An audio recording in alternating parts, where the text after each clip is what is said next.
Hey, listen, I've been asked this question a couple of times that as a financial advisor, why would I offer people during this time, recession time or the fear of recession out in the air? A few things. Reassess your financial goals. Set up a plan on your short-term goals, on your long-term goals.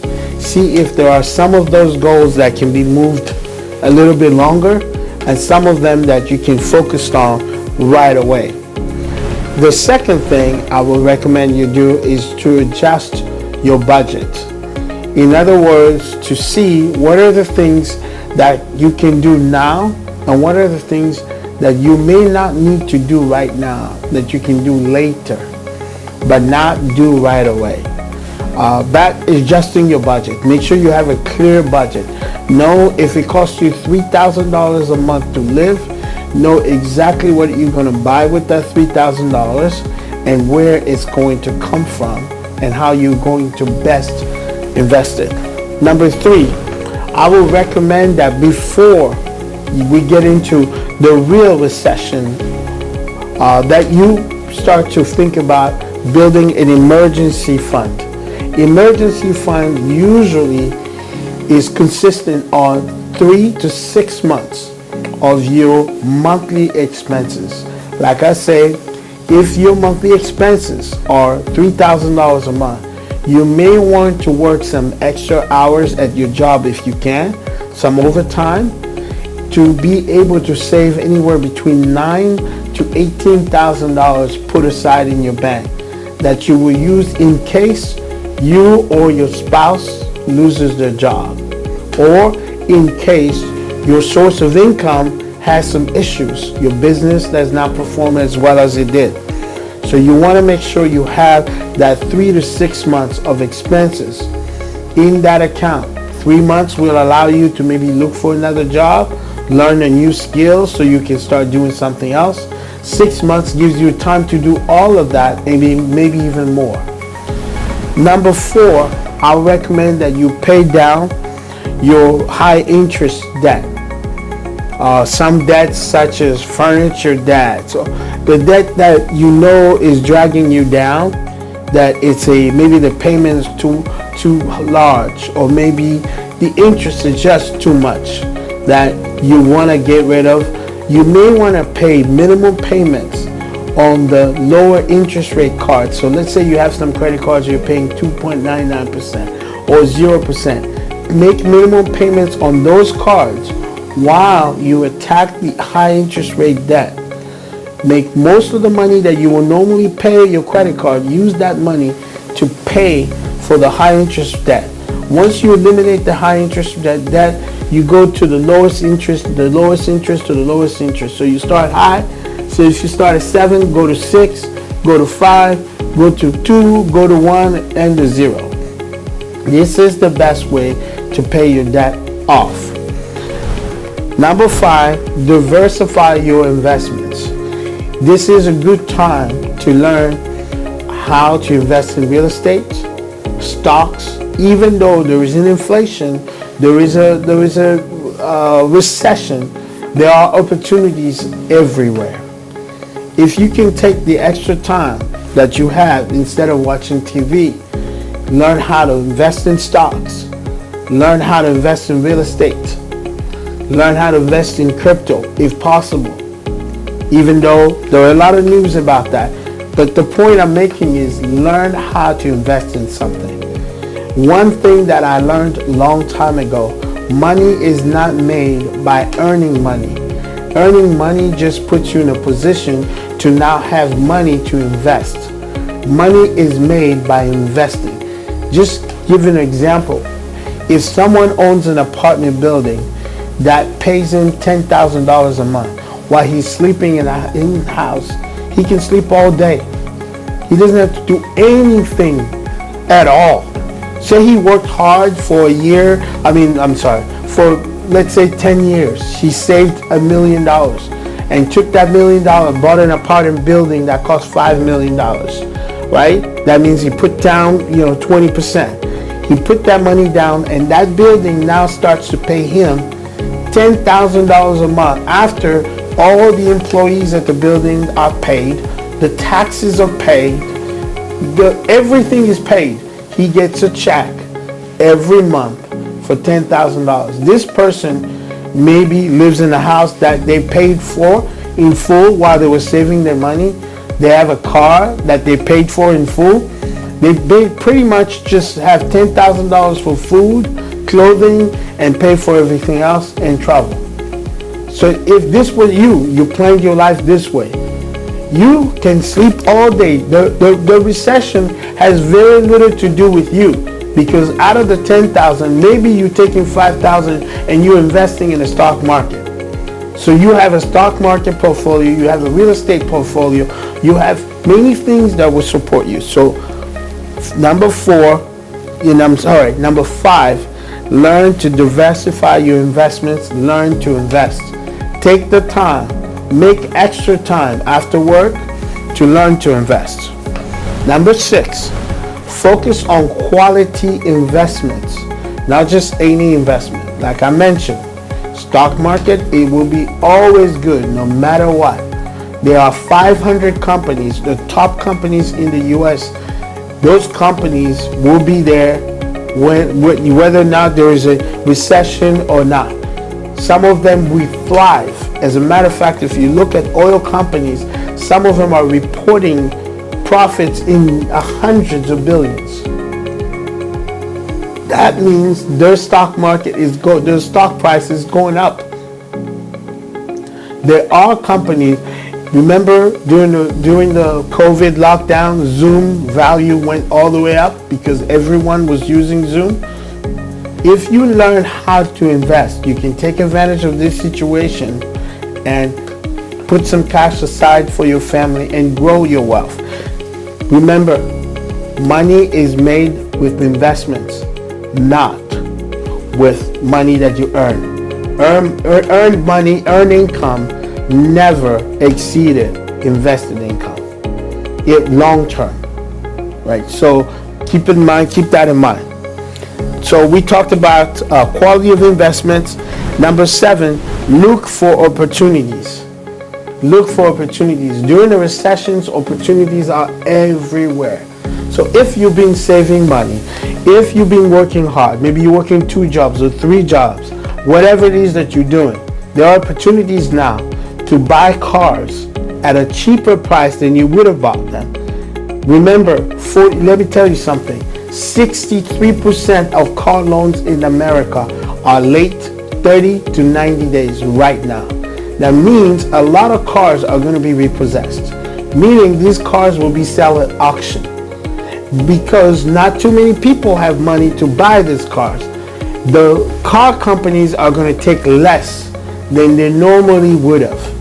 If you can buy those cars at a discount, you can sell them cash to somebody else who didn't know that they can go to the auction, or if you know how to take that car, send it overseas where there are some places in the world where no recession or no recession, there are people who always make money. There are countries such as that. Maybe in Angola where people are rich with oil. Maybe in, South Africa, anywhere. There are opportunities everywhere during a time of recession. Cars is just one of them. Number 2, real estate. Some people, they bought real estate when the market was good. They lost their job. Something happened. They can't pay for their homes anymore. They may sell it at a discount just so they can get rid of that burden. And you can be that person who will buy it at a discount and be able to rent it out if you had prepared yourself properly. Right?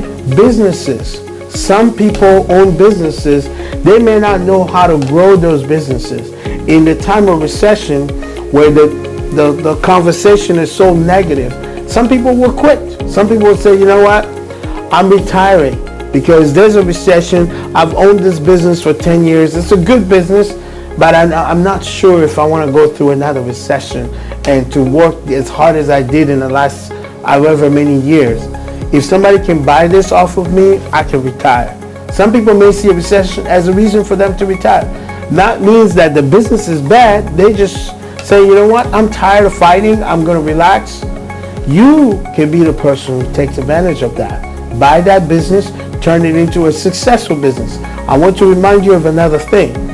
All great companies were born during a recession. Apple, Microsoft, what's this, the coffee place, Starbucks, Facebook. All great companies were born during a recession. So if you can figure out how to make your company successful during a recession, you will be one of the ones who will win. Okay? Number 8, maintain a long-term perspective. What do I mean by that? I remember in 2008, the market, houses went down by 50% some places.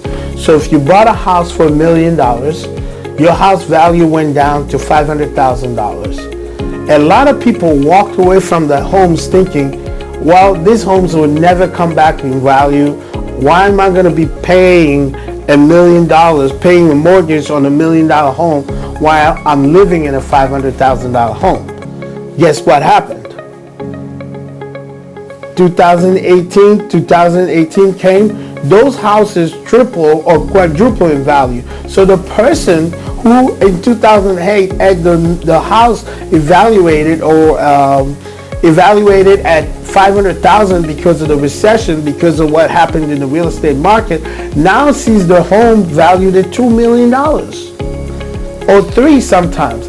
They were able to sell and make a lot of money because they had a long-term view. All of those that left their homes because they let the bank take the homes back because they thought the houses underwater is never going to come back, they all lost. Because guess what? Even though they walked away from a $500,000 home, the bank still charged them $1 million for that home. So they still walk away with a $500,000 debt, but they were not able to recover that. Some of them, their credits will never recover. Some of them were not able to buy homes because they had a foreclosure on their credit. They weren't able to take advantage of the market when the interest rate were as low as 2%. So have a very long-term view. You may have something right now that is dropped in value, but if you know it's a quality thing, it's a quality car, it's a quality home, it's a quality business, you stick with it. You stick with it because the value will always come back. The market goes down and comes back. Every 10 years, these things happen. As a matter of fact, I predicted that this should have happened in 2019. But because of COVID, a lot of money got printed. So what happened is we have people who were able to support the economy artificially for 2 years. But you know what? Those the chicken came back, and they told us it was time, and time is now. So let's move on to number 9. Number 9, my advice is seek professional advice. If you have 401ks, you have life insurance, you have some investments, mutual funds, seek professional help. Get somebody to help you to see if you're well situated, if you are protected against this recession that's coming, so that you know how to plan, go out for yourself. Number 10, my best and always be my best advice, take this time to learn a skill. When you have a skill that is valuable, you can never lose, like sales, marketing, networking, PR, whatever skill that you need, management, or learning how to scale companies, learning how to put the right ads in Facebook, you can still be the person who will make money. And if it means investing in yourself, your mind, I recommend Landmark. I recommend Tony Robbins program. Go to that program. Get your mind right so that you can survive through this time. In 2008, when I lost, my businesses, I lost my homes, I lost everything, I did not know that I could have the right mindset that would have prepared me at this moment. So I've been in the business marketplace now for 23 years. I've seen the ups and downs. And one thing I know for sure, if you have the right skills, no matter what the economy is doing, you can always find a way to earn a decent living. If you have the skills, sales, marketing, number one, and whatever else you add. If it means you were working 8 hours a day during when the economy was good, or you're working 4 hours, double it. Get more customers. Increase your prices. In some cases, increase the number of times people will buy from you. You can do that multiple different ways. Partner up with people that are selling a product that your product can be a supplement to. Partner with people who are selling something to the same customers that you can sell something to. Right? So we partner with real estate agents who have clients who have bad credit, so that if they need, we fix their credit so they can buy the house. We partner with mortgage brokers, so if they have a client who has bad credit and needs to improve their credit, they send them to us so these are people who are talking to the same customers we're talking to. This is another way you can grow your business. How many strategic partnerships can you increase in your business?